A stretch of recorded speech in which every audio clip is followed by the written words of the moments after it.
Hi, and you're very welcome to our fourth episode on the Science Lesson Support System, suitable for primary school from ages 6 to secondary and right through to long life learners. In our last episode, we covered solids, liquids and gases and how these simple little resources can help add connectivity to all your existing lesson plans through overlapping topics. Our goal is to help make learning and teaching science easier for both the teacher and the student. If you're new to us here, these resources and displays are a memory in themselves and will help guide you as the teacher to help add connectivity through all of your existing lesson plans. But don't overthink it, just have fun. Everything's explained in episode 1, which I'll link below. So today we are looking at sound and the air all around us and how this connects into all other areas of science and nature, allowing for a better overlap and integration of topics as well as differentiation for students. Okay, let's get started.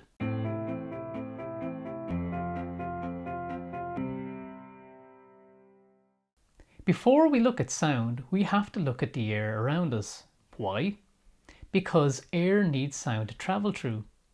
If you suck all of the air out of a room or off our planet, no sound could happen. Hi, I'm Andy, I work at Edwards Vacuum and I'm here in our Global Technology Centre in the UK to demonstrate that sound doesn't travel in a vacuum. I've got a vacuum pump, a bell jar, an alarm and a microphone to demonstrate that the sound level will drop in the vacuum. So let's set up the experiment. I'm going to place our radio microphone into the bell jar and set our alarm. When the alarm goes off, you'll hear it, it'll be very loud. Okay, I think I can just about hear that, but you'll be able to see on your screen a visualization of how loud it is. So I'm going to suck out the air from this bell jar, close this valve so that the air can't get in, and open this valve to allow our vacuum pump to suck out the air.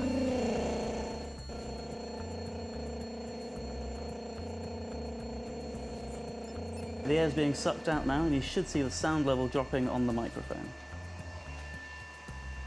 So you can see our gauge reads 0, and also the levels on the microphone have completely dropped. That's because a sound source vibrates and that pushes the air and transfers the vibration to you hearing it. But because there's no air in our vacuum, the alarm is vibrating, but it can't transfer that to the microphone. So I'm going to do the reverse now. I'm going to shut this valve and then open this valve. So the air's back in now and the microphone's picking up the sound and I can just about hear it as well. So that's been our experiment. We've proved that sound cannot travel in a vacuum. So let's build an air molecule mobile. The most abundant naturally occurring gas is nitrogen, or N2, which is 2 nitrogen atoms holding hands, which makes up about 78% of the air around us. And oxygen, which is O2, 2 oxygens holding hands, is the second most abundant gas at about 21%. We will also look at our existing tiered display that we will also build later today to see what these molecules look like that we build. So we have some N2 and we have some O2, and then we will have other trace gases like methane, which is CH4, also known as natural gas, or also fondly known as farts, and CO2, which is carbon dioxide, and CO, which is carbon monoxide. All of these are just atoms simply holding hands in different combinations. Notice the differences with carbon monoxide and carbon dioxide. This is where verbal hints like mono for 1 and di for 2 also helps us understand what's going on. Also look at the similarities between the molecules with 2 atoms and the molecules with 3 atoms. It seems nature has a predictive template at this scale. Perhaps your students could invent their own 3-atom molecule or 2-atom molecule. You could see if it exists. To make these simple little displays, all you need is a regular kitchen display tray, a hot glue gun preferably, and some labels and of course some molecules. You can use up the small electron connector studs as you'll more likely be keeping the longer ones for class lessons, as the longer ones are easier to use. so we might as well use up the small ones for our constant forever displays. For primary, all these different electrons can be treated the same as just electrons. Just keep it simple and have fun. Simply pause, screenshot and copy my design here and glue them down. A small hint is to just let the stringy excess glue completely dry fully before removing, or you'll risk smudging, but it dries really quick. And boom! You have a display to reference all your molecules to now. And more importantly, act as a memory for you as a busy teacher. Displays that will remind you of all you need to know without having to do hours of research. Just label what you feel is important. You're the expert because no one knows your students like you do. Okay, let's make our air composition display mobile for your school to share. A vital piece of kit that not only helps explain how sound travels, but how to understand how sound travels. For each student, all you need is a paper plate and just work from a box of molecules on each table.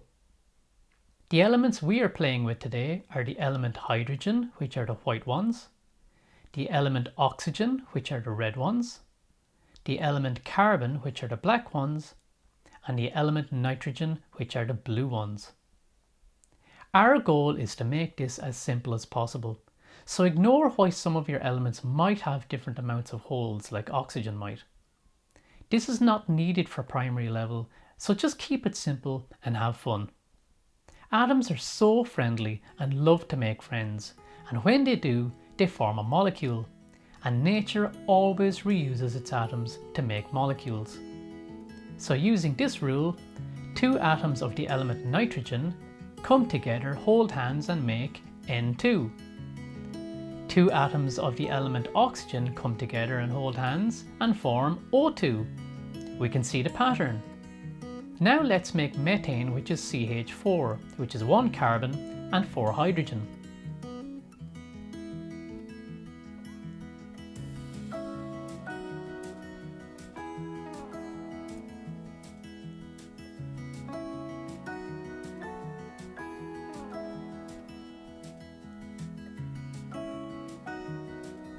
And also let's make CO2, which is carbon dioxide.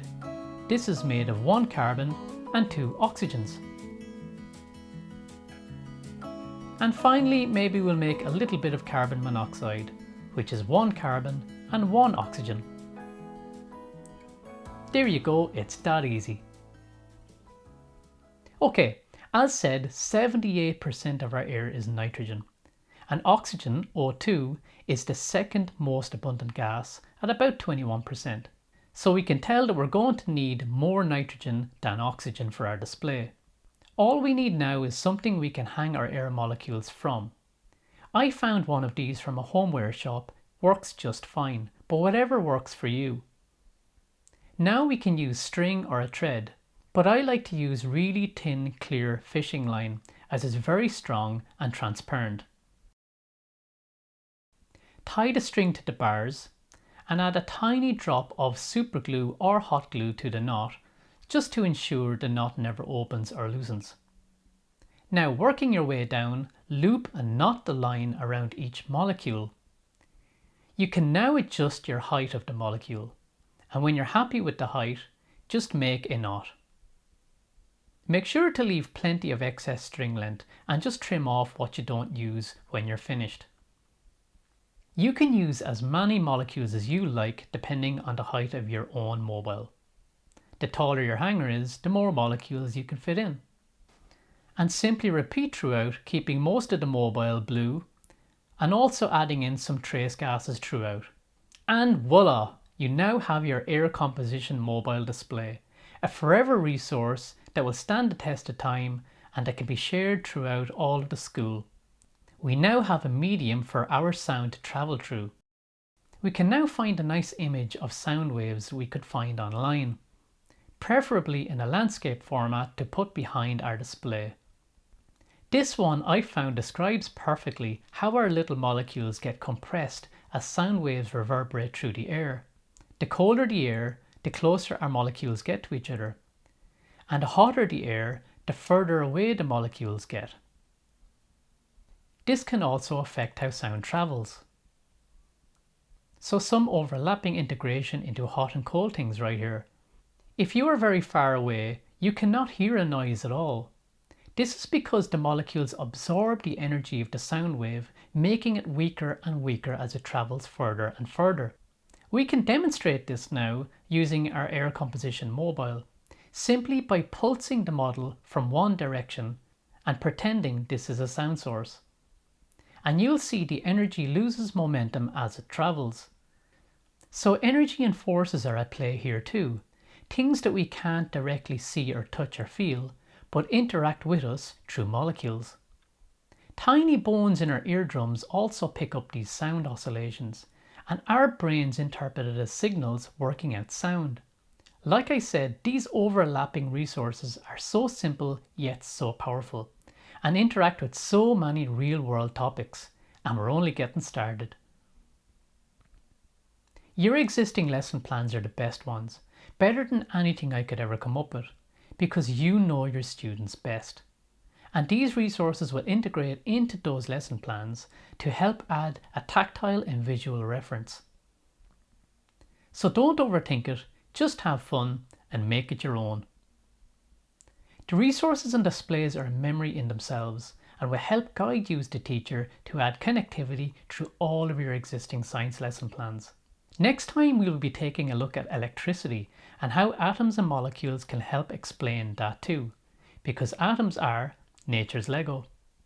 So thank you for watching this video, and we hope it helps you. I've been your host, Paul Brereton, and remember, you're not just teaching STEM, you're telling a story, the true story of nature.